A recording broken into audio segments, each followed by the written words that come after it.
Hello बच्चों, चलिए प्रश्न पढ़ते हैं। बोरोन का प्रयोग कांच उद्योग में विशिष्ट प्रकार के कांच के निर्माण के लिए किया जाता है। चलिए अब हम प्रश्न की मुख्य अवधारणा देख लेते हैं। तो यहाँ पर हमारे प्रश्न की मुख्य अवधारणा क्या होगी? बोरोन जो होता है आवर्त सारणी में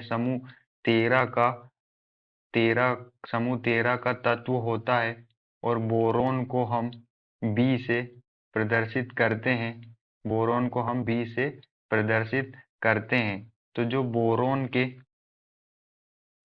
बोरोन के यौगिक होते हैं या बोरोन होता है, तो बोरोन बोरोन तथा उसके यौगिक उसके यौगिक विशिष्ट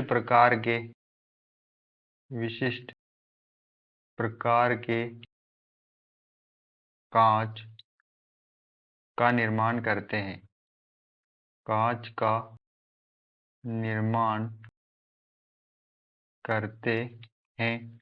अब हम यहाँ पर देख लेते हैं कि जो बोरोन के यौगिक होते हैं, बोरोन के यौगिक जैसे ऑर्थोबोरिक अम्ल, जिसे बोरिक अम्ल भी कहते हैं, जिसका सूत्र होता है H3BO3, और जो बोरेक्स होता है वो भी बोरोन का यौगिक होता है, जिसका सूत्र होता है Na2B4O7 इंटू 10H2O।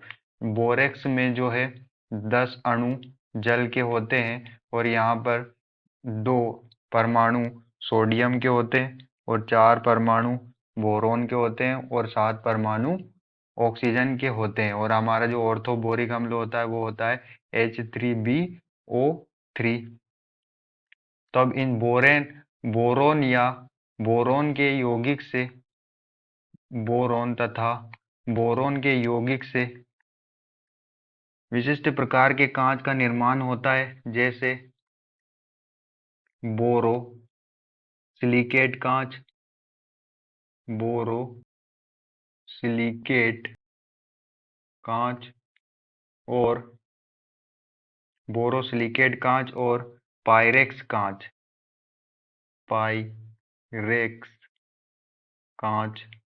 ये हम बोरोन तथा बोरोन के यौगिक से हम विशिष्ट प्रकार के कांच का निर्माण करते हैं। बोरोन के यौगिक हमने देख लिए और बोरोन या बोरोन के यौगिक से हम बोरोसिलिकेट कांच या पायरेक्स कांच, ऐसे कई प्रकार के विशिष्ट कांच का निर्माण करते हैं। तो यहाँ पर हमें जो प्रश्न में कथन दिया गया था, बोरोन का प्रयोग कांच उद्योग में विशिष्ट प्रकार के कांच के निर्माण के लिए किया जाता है, यह जो हमारा कथन है वो सत्य कथन होगा।